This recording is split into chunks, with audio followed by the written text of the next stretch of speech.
শুদ্ধ পড়া, নামাজের ভিতর কথা বলা, কোন লোককে সালাম দেওয়া, সালামের উত্তর দেওয়া, শব্দ করা, বিনা ওজরে কাশা, আমলে কাসির করা, বিপদে কি বেদনায় শব্দ করিয়া কাদা, তিন তাসবিহ পরিমাণ সতর গুলিয়া থাকা, মুক্তারি ব্যতীত অপর ব্যক্তির লুকমা নেওয়া, সুসংবাদ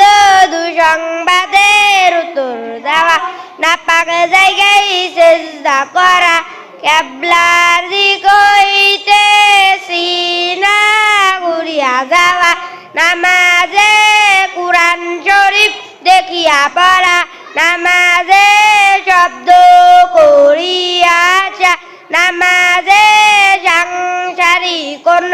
বিষয় বাধনা করা, হাসি উত্তর দেওয়া, নামাজে খাওয়া ও